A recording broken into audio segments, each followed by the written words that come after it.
Jen and Cam are two funny ladies who like to talk about murder, mass murder, murder-suicide, serial killers, spree killers, thrill killers, contract killings, honor killings, and a whole lot of other shit too heinous for me to list here.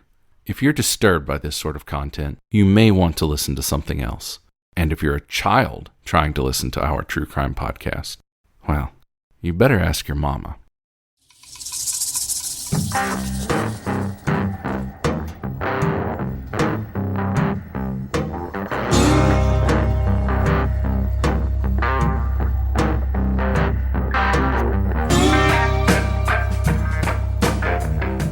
Hi, Jen. Hey, Cam, how are you? I'm pretty darn okay. How about you? Good. I'm great. I just got done chasing my dog through the neighborhood. Oh, the gate is broken. I know the gate is broken. It's really windy, so he's escaped twice now in the past 24 hours. He's living his best life out there. Fun. It is. He's visiting all the children in the neighborhood. Hey, you got something for us today? I do. This is something else. Let me tell you. I don't even know what to say anymore. That's all I got. All right. Well, let's hear it. You ready? Let us be the judge. Here we go.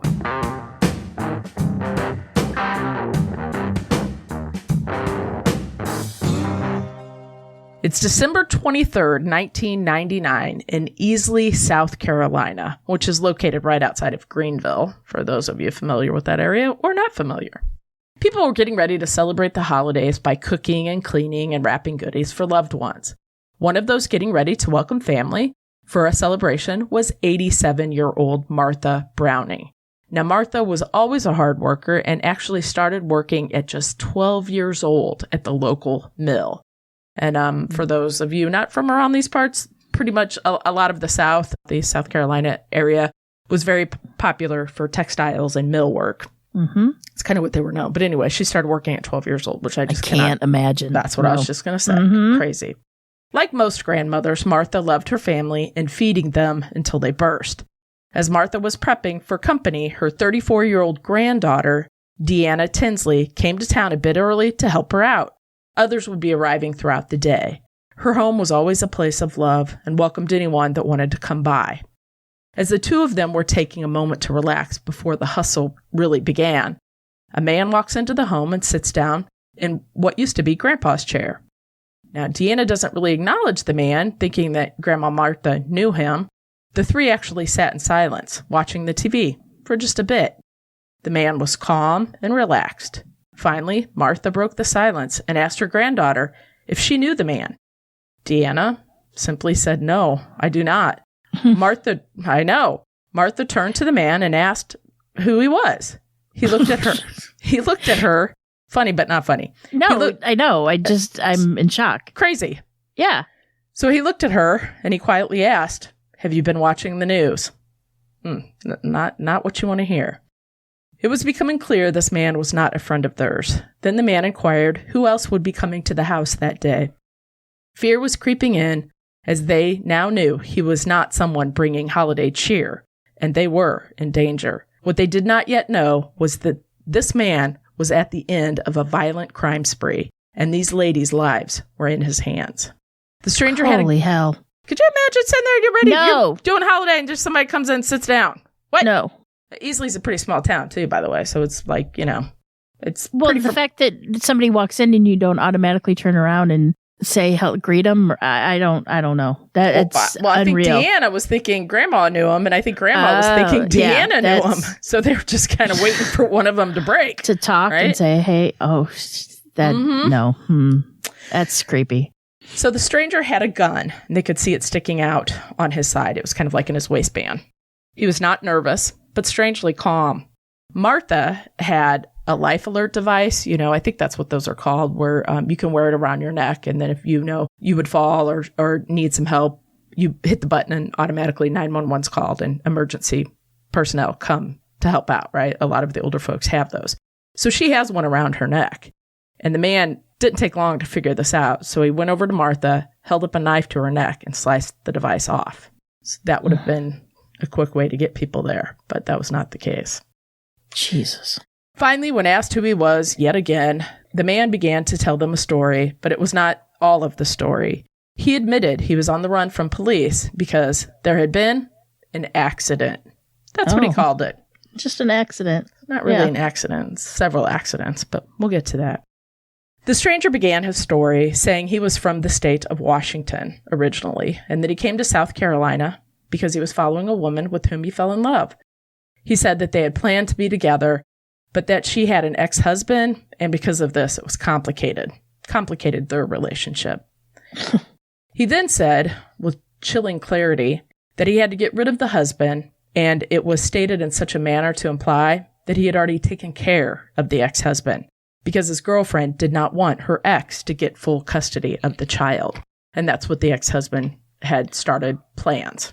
He had started making plans to do that, to get custody of their little 5-year-old boy. As one does, right. Taking care is not very good. Yeah. Then the stranger's tone changed, and he began to tell them what had occurred and how he ended up here inside their home. It began 6 months earlier on June 26, 1999, in Greenville, I think is how they say it, Greenville, South Carolina, when a call came into police regarding an incident at the Radio Shack in Greenville. Not the Radio Shack. The Radio Shack. Yep. The store was located in a busy strip mall. Customers had been trying to get into the store, which according to the store hours should have been open, but the front door was locked and the sign in the window had been flipped to closed. This was unusual since it was around lunchtime.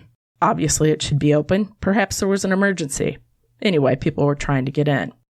Finally, a store employee showed up for his shift, and he was met with the same, which, again, he thought was strange, knowing that his assistant manager should have already opened the store that morning.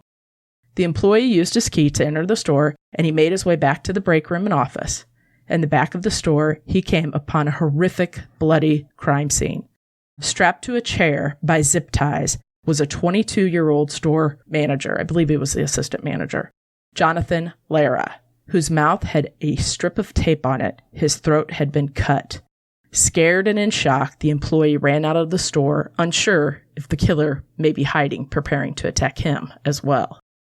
Police had made a few observations. Radio Shack, like I said, it was in a busy location, and during the summer with lots of people around, which is a little brave, if you will, because that means lots of potential witnesses. The assistant manager was tied up, and assuming this was a robbery, why would they kill him? Some cash was taken from the register, but it was only around $200. Now, strangely, the cameras in the store, because they did have, it's Radio Shack, so obviously they have pretty good surveillance system, but all the cameras in the store were gone. So it was the tape and the VCR that had that would have been recording from the surveillance cameras. Now, while a few things from the store had been taken, many more big ticket items they're still there. They're still in the boxes. They're still in the cabinets. But one thing that was missing was Jonathan's ID. Police believed that the perpetrator had to be familiar with the area in order to feel completely comfortable committing such a crime in the middle of the day. This all led to one belief, and that was that they think that this was more than just a robbery. It was personal. A forensic team was brought in, but the hopes were not very high that they would be able to find anything, since this is a public store with lots of people coming and going, meaning lots of DNA and lots of fingerprints and lots of stuff. Police look into Jonathan's background to determine if he had any enemies or, was doing something that would cause him to be a victim, something shady, if you will. They learned that Jonathan, this is heartbreaking, they learned that Jonathan was actually not scheduled to be at work this very day, but he was covering for another employee. And in fact, this was his last day to work at the store. Jesus. Can you believe that? Wrong place, wrong time. That's horrible. Since Jonathan's ID was taken, police are operating under the belief that the killer took his ID to use as his own. He would assume Jonathan's name, which makes them wonder if this was not the first time he committed such a crime and was trying to escape now as someone else. June 28th, 2 days after Jonathan's murder, Greenville police get a lead. A witness called police and told them that he had tried to go into a Radio Shack that same day, but when the store was locked, he kind of looked in the window and he saw 2 men and a woman inside the store. So he starts banging on the door, trying to say, hello, I'm a customer, I need in. But they ignored him.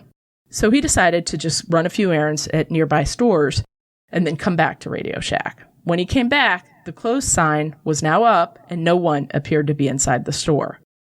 Police needed to find the couple that were inside the store to determine if they were, in fact, the last customers that day and if they saw anything suspicious. Another couple came forward claiming that they were in the parking lot that day and a white truck was trying to get out of the parking lot in a hurry, to say the least. It's going very fast and it almost hit their car. Because of this, they made a note of it, that it was a white truck. They weren't able to get the license tag or the make. But inside the car, they saw 2 men and a woman in the truck. An APB went out, but the only information they had, without the license, without the make, there wasn't a lot of hope for finding a white truck with people in it, basically.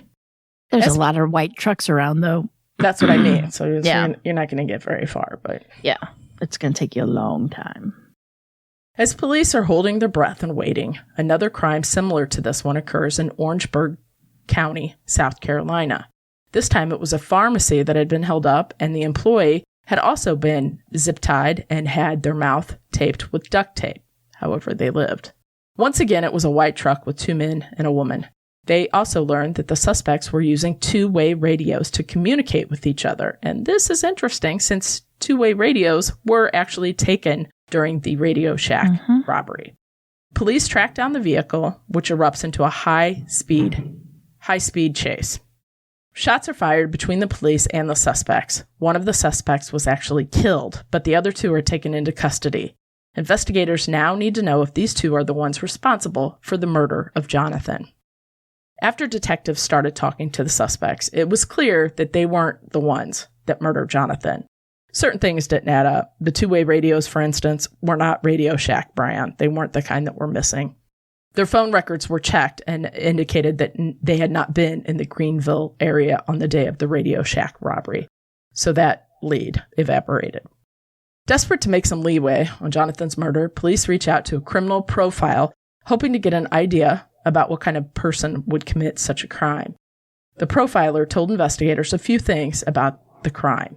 The perpetrator, or perpetrators, are between 25 and 35 years old.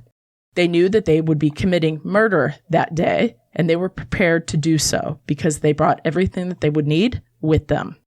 Most notably, this person would definitely kill again. That's to be hearing that as a police officer, and what can you do? You can't. You quit. That's terrible. Go home. Nightmare Take your ball stuff. and go home. It is. The profiler was right. The killer would strike again. On December 22nd, 1999, 30-year-old mom of 2, Karen Moore Hayden was working at the Greenville Pelham flower shop. It was one of the most busy days of the year for Karen as she was making centerpiece arrangements for the holidays. A customer went to the store to pick up their order and were met with locked doors and a sign that read, "Sorry, we're closed." Sensing this was unusual, the customer called police asking them to check on the store. Before officers could get there, a delivery person from a neighboring flower shop came to the store. Karen's car was outside, yet she was not answering the door. The delivery person was able to get into the store. Once inside, he made his way through the store to the back room. It was here that he found Karen, face down in a pool of her own blood. She had been zip-tied to a chair, duct tape on her mouth, and her throat had been slashed. It was the middle of the day in a busy neighborhood, just like Jonathan. The cash register had been tampered with and money had been taken, even though it seemed as if the killer did that just as a secondary thing. He or she left money on the floor, didn't even bend over to pick it up. So they did take some money, but it as we know, it's not about the money. Police knew the crimes were connected due to the similarities, but what they needed to know was if Jonathan and Karen knew each other, or if this was simply a crime of opportunity. The killer was not finished yet. A phone call comes in from a frightened woman who is calling from inside a closet at 1:15 a.m. The woman told the 911 dispatcher that a man had entered the house. He was seeking escape. At the time of the call, she was not sure where the man was or if he'd left the house. Police rushed to the scene on Antioch Road. The residence belongs to a neighbor of Tim Ott, and when they arrive, they notice a car in the street running, but no person was with the car. As police make their way to the home, they're unsure of what they'll find. Their hopes fade as they enter the home and see a woman on the floor with a head wound. She was not breathing. The woman was Sandy Ott, Timothy's ex-wife. The car in the street, still running, belonged to Sandy. Now, Sandy was a nurse and shared a 5-year-old son with Tim Ott. The two drifted apart, as couples do, and they decided to separate. The couple would share custody of their son, and on this particular week, Tim had the boy. On this evening, Tim had just put the child to sleep. As police made their way through the home, they find the child asleep in the bedroom and unharmed. Thank goodness. The little one slept right through the gunshots. The grandmother was called to the scene to come pick up the young boy. What the police did not find in the house was Tim Ott or the person responsible for Sandy's death. Police are wondering if the man with the gun was in fact Tim Ott, her ex-husband. That thought soon came to an end as officers found a bloody trail outside on the concrete. They follow the bloody trail that leads to the neighbor's house. They are able to get inside the home where they find Tim Ott on the floor, dead from a gunshot blast. It would turn out that the woman who called 911 was Tim Ott's neighbor, and this house was where Tim Ott was found. She was huddled in the closet, scared for her life. The woman explained to the officers that a bloody Tim came to the door begging for help. Tim had been shot, but told her to hide, run and hide. He's screaming at her to run and hide. She then made her way into the closet where she called 911. While she was in the closet, the killer came in and shot Tim again, killing him in her house. Oh my, I can't even couldn't fathom imagine that. No. Mm-mm. Terrifying. Now, about at the same time, it's weird how these things all come together, but I don't even know. In a strange twist, I guess, a call came into police that a driver's license had just been found in the middle of a street near the scene of the Ott murders. The name on the license is Karen Hayden. Now, it had not even been 12 hours since Karen had been killed. The license had been found, discarded, in between where the Otts lived and where the flower shop was. Police are now starting to put it all together, and they believe that these crimes are connected, but they just don't know how yet. Go police, let's get the bastards. Investigators reach out to the friends and family of the Otts, hoping that they could shed some light on the investigation and maybe produce a possible suspect. It's not long before a suspect comes into frame by the name of Dallin Bounds. It seems that Sandy was dating him for a while, but she broke off the relationship when she felt that Dallin was becoming way too controlling. The relationship was so concerning that Tim was considering trying to get full custody of their son, as he didn't want their son around this man. Police get Sandy's phone and discover a chilling message from Dallin. On the recording, Dallin tells Sandy, "Could you imagine getting this call? You broke up with this guy, right? You broke up with this guy, and he calls you, and he says, guess what? I've secured a new identity for you, and I'm getting one for myself, and we're going to run off and start a new life. Yeah. But first, I need to take care of Tim." Yeah. No, thank you. So Sandy's in full panic mode, telling Dallin that, no way, this is not what I want. I do not. So she texts, now this is before the days of cell phones, 1999. So she texts Tim on his beeper, 911, to warn him. She jumps in the car and she manages to make her way over to Tim's house. She's trying to save him from what she believes is going to be Dallin killing him. Right. That was the running car. So her car was running in the street because she hopped out to try to save Tim. After Dallin shot and killed Tim and Sandy, he took off and right into Martha's house, which is where the story began. Dallin Forrest Bounds was born on August 9th, 1971. Now, Dallin had a difficult childhood and was reported to often torture small animals. Now, we all know that's not a good sign. He's also been arrested twice before reaching the age of 20 for possession of stolen goods and robbery. Now, in the state of Washington, he meets a young lady and the two fall in love.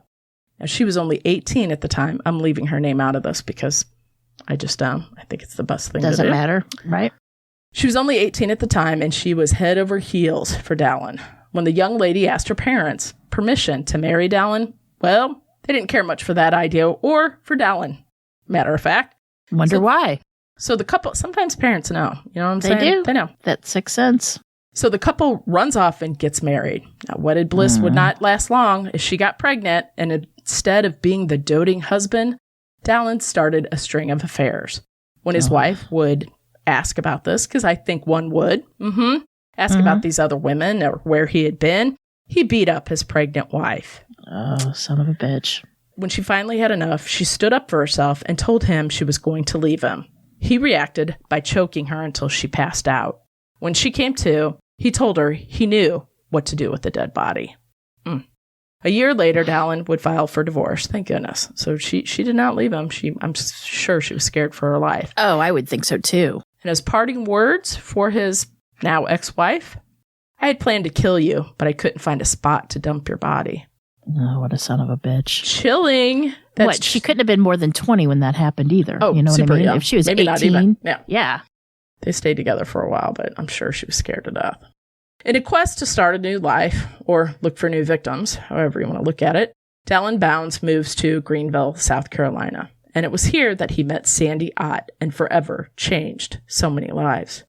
As Martha and Deanna were being held captive by this man in Martha's house, they had not yet heard of the things he had done in the news, and they weren't even sure if what he was telling them was true, or maybe perhaps he was just mentally ill and lost. They didn't know.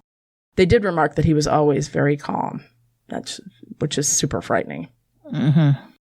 But they did know one thing, and that was that this man was no good and that they were in trouble.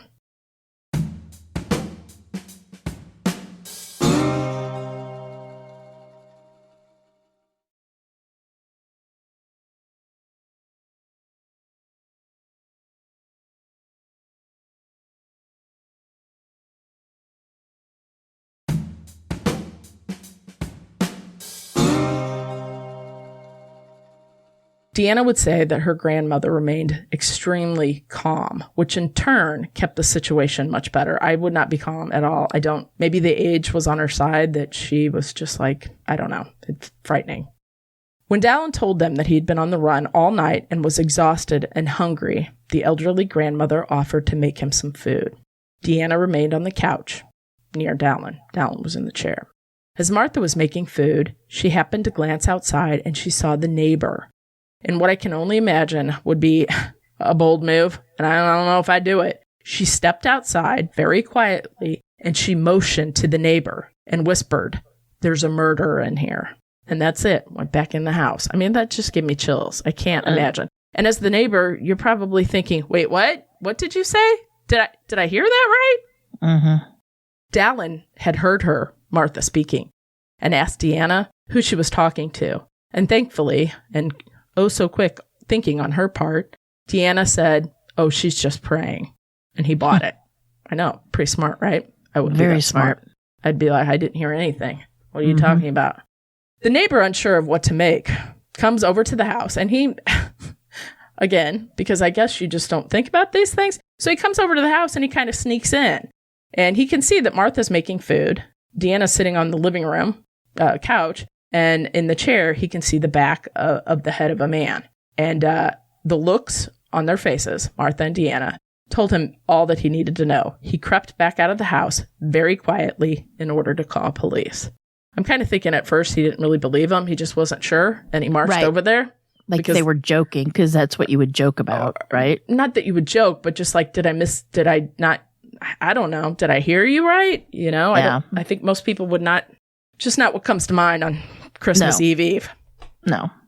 The neighbor made it safely back to his house, and he called police, telling them what he saw and that he thought that there was a killer in there holding them hostage. Officers were well aware that the killer of the Otts was still out there, and they were wondering if this was him. Police make their way to Martha's house. They move in quietly, and they barricaded the street as they surrounded the house. All the while, Martha was prepping this killer's meal. Martha called out to Dallin that his food was ready, and he came to the table to eat. Now, officers are scared that if they don't handle this just right, they're going to have even more dead bodies. 2 more, to be exact. Or 3, even. Or hell, anybody on the force. Anybody. Yeah, I didn't even think about that. As police are closing in, sneaking around the back of the house, a gunshot rang out. Police are worried that it's too late and that their vicious killer had taken yet another victim.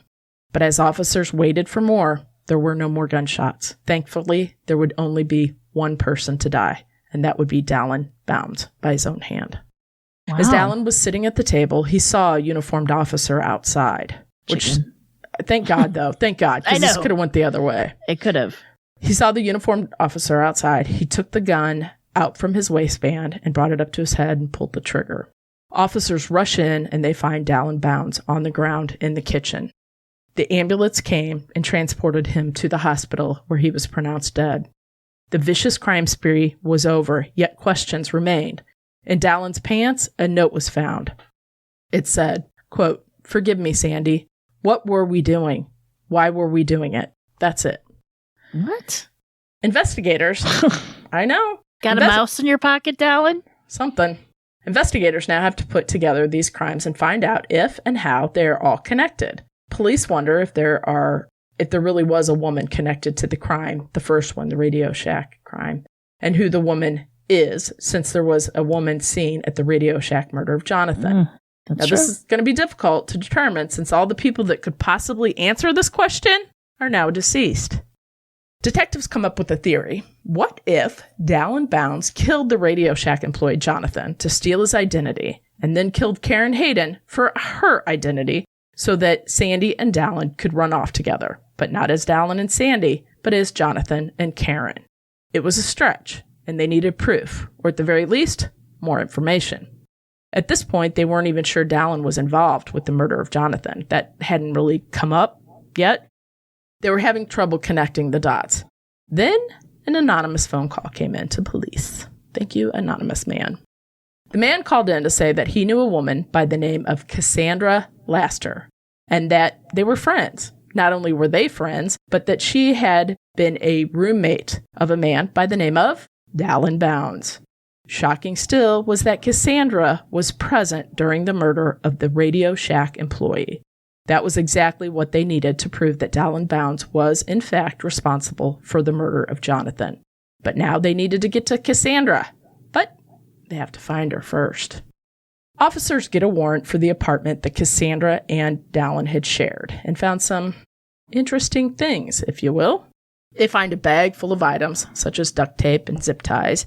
They find some items that were stolen that day from Radio Shack. And they also find some things that would indicate that Dallin had some connections with the unsavory. Can I call these people the unsavory? Because they're very unsavory, I would say. He had some Nazi posters hanging on the wall, as well as a certificate welcoming him to the International Knights of the Ku Klux Klan. Now, maybe he was a collector. We don't know. But regardless, that's what they find. It doesn't matter if he's a collector. What could be most damning, or rather proof of his plan, was a book on how to live under a new assumed identities in the United States. It's now clear that Dallin killed Jonathan and Karen simply for their driver's license. Are you kidding me? / identity. No, that's what he did it for. That's why the police were they're like, you could have just stolen the identity, or better yet, have somebody make fake ones. Why did you have to kill people? Yeah, that's ridiculous. Unable to locate Cassandra, officers reach out to her parents, and they learn that she recently moved for a job. They find her, thank goodness, and they bring her into custody. During the interview, police note immediately that she has no remorse and denies ever being responsible for any of this. However, thankfully, Jen, we all know detectives won't give up. I mean, they're a dog with a bone. Let me tell you, I'll sit here till the cows come home. I'm not leaving. And they do. They wait her out. Finally, she starts to open up. She admits that she was there that day at the Radio Shack, but had no idea that Dallin was there to kill anybody. She thought they were just going to steal a few things. Still a bad idea. Cassandra. Seriously. Yeah. She claims that she thought that they were just there to shop / maybe steal a few things. But then when she noticed that Jonathan had been bleeding from the neck, because, it was sliced, she panicked and ran out the back door.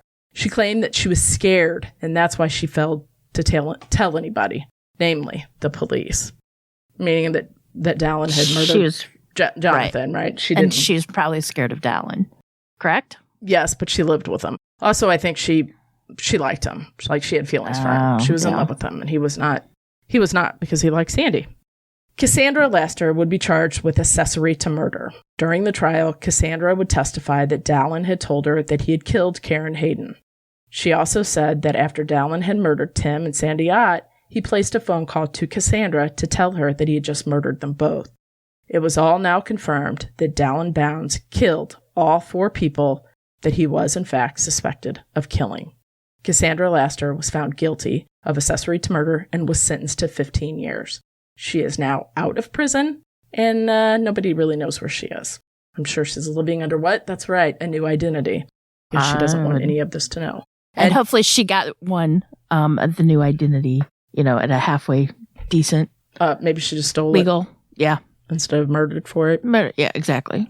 The one thing that I did want to add in here is when they found that driver's license between the flower store and the Ott residence, and it was on the ground, they believed that, I just don't, mental illness is all I can explain. They believed that Dallin had called Sandy Ott to say, hey, guess what? I just got you a new ID. And that's when she was like, hell to the no, I want nothing to do with you. Absolutely not. And he was mad and he tossed the driver's license out the window. Hence why it was between the flower store and the Ott residence. But that is the story of Dallin Bounds. And let me tell you. Wow. Just creepy, right? Yeah. I can't imagine just having somebody walk in your house and sit down and just. Well, and I think from nonchalantly. Grandma, my mother, right? She fed the Uber driver that we took out one year. It was Eric, my sister, and I, and we all went to the casino and stuff. And we loved our Uber driver. So we brought him in. It's midnight, 1 o'clock in the morning. And she full on makes him a ham sandwich and fixes him something to eat. Right. And I gather that's exactly how her grandmother was, right? It was but the Uber driver walked in with you guys, right? He didn't just walk in by himself. No, especially no. But my mom, I would think like if on a holiday, if somebody showed up at the house, I could see that happening. Like my mom would just assume that it was my friend or my sister's friend or my sister's friend's friend. You know what I'm saying? I guess. The revolving door of that during a holiday. Her granddaughter said that Martha's was always so welcoming. People would just come by after church, just swing by and say hi, So it wasn't unusual, but I'm sure it was unusual when nobody knew the guy. Exactly. I mean, the chilling words, have you been watching the news? I mean, that alone would be like, oh, no. Unreal. Wow. So, yeah.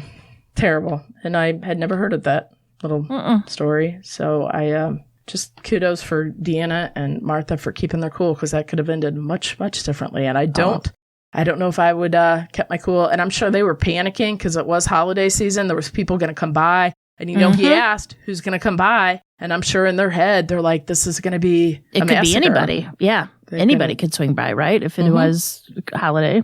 And she was always welcome. Always welcoming to her friends and family. Oh, yeah. It could have ended much worse. So pretty darn scary, let me tell you. Not happy about that. But so, yeah, that's that story. Also, I just want to tell you, this is perfect. It's terrible. Netflix has this show. I don't even know what it's called. Let me look it up real quick. I started watching it this morning. I'm kind of like kicking myself that I never thought of the premise, because we should have thought of this. You take 3 paranormal ghost investigators and you plop them in 3 of the most haunted places in the United States. And they have to last 28 days in there. And it's kind of... yeah, I've heard of this. Yeah. Well, How is it? I like it. I'm like on episode 3 or 4, but it's kind of scary. I don't know. I don't want to give too much away, but it's perfect watching prior to Halloween. So there you go. Check it out. Is it cheesy? Like, no, is it like douche baggins? Nope. It's more like there's just a part, because what happens is they're supposed to be they're testing the theory of Lorraine and Ed Warren's theory that it takes a full 28 days to get all the stuff to come up and out. And so I think we're on like night 3 maybe now. And it's getting more active because they're getting, the ghost ideally are getting more angry and they want them out. So anyway, this little team, one of the teams went in like this crawl space thing. And they, when they came out, all the cabinet doors were open. And I was like, okay, anybody could have went and opened that, right? Exactly. Well, then they played the tape back and you see it opening. Like you know what I mean? Because it's, yeah. So I don't know. Kind of interesting. Check it out. I will. Let me see the name of it. Shoot. I forget. But the Warrens they were kind of quacks, weren't they? I mean, they were known con artists. I don't know. And I don't know if I believe this, but it's perfect TV time for Camille to do. So there you have it. You know what I'm saying? Yeah. Like I like that good TV watching. And like they didn't tell them why the houses were haunted. And of course, it's like it's magic, right? They are 28 Days Haunted. That's the name of it. I'm on episode 3. So anyway, there you go. Maybe I'll watch that. I have a book to read for our Christmas episodes that are coming out, but maybe I'll put that on before I start reading. It's kind of good because you could do other stuff like laundry and stuff because, But, that's what I started to say is... You mean it's not deeply involved? No, it's not. And you don't need your brain? Nope, you don't. Anyway, you watch anything good lately? I watched The Midnight Club. I saw that. Teeny Bopper. Yeah, it was cute. I liked it.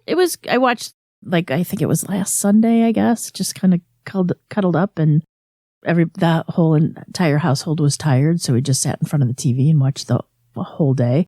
It's about a group of terminally ill kids, teens, that are in a home, and every night at midnight they go and tell spooky, creepy stories. It's based on a Christopher Pike book. Remember Christopher Pike? And it's actually, some of the stories are really good that the kids tell you. Yeah. It's worth it. I mean, if you have nothing else to watch, I would suggest watching that. Yeah. There's something else that I watched too that I can never remember. I know, me too. I can't remember it either. I think that's what I was going to tell you, but I can't remember. Yeah.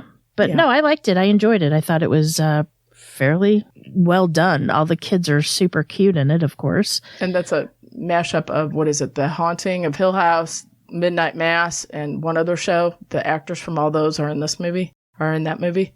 Oh, yeah. Well, the person who plays the main, I guess, doctor is from Nightmare on Elm Street.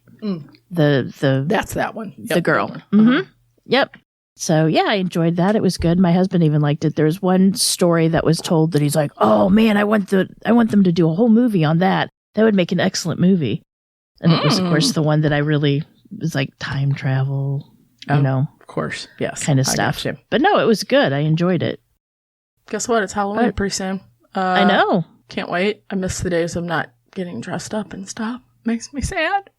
That's okay. Well, you can still get dressed up, and I can. I gotta work. I gotta work that night. My first night in my house. Where do I work? I work. I thought you knew where I worked. No, where are you working? School. Really? We're doing a canned good food drive. Yes. Gotcha. We have to be there for when the kids come back to drop them off. Gotcha. Yeah. So there you go. I won't be home, which makes me sad. But anywho. It is kind of sad.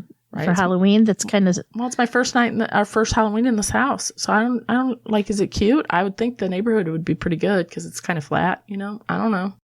All right, Jen, I guess until next time, remember, lock your doors. And keep passing by those open windows. Bye-bye. Love ya.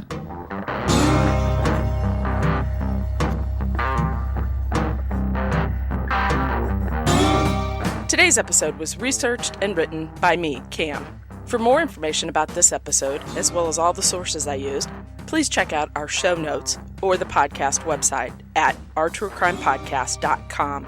Our True Crime Podcast is developed and created by hosts Jen and Cam. Original music and audio mix of all our True Crime Podcast episodes is courtesy of Nico Vertesi from We Talk of Dreams. Listener discretion is provided by Edward October from October Pod VHS.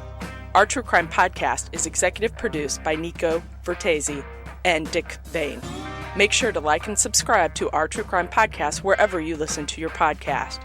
We can be reached on Instagram and Facebook at Our True Crime Podcast or on Twitter at Our True Crime Pod.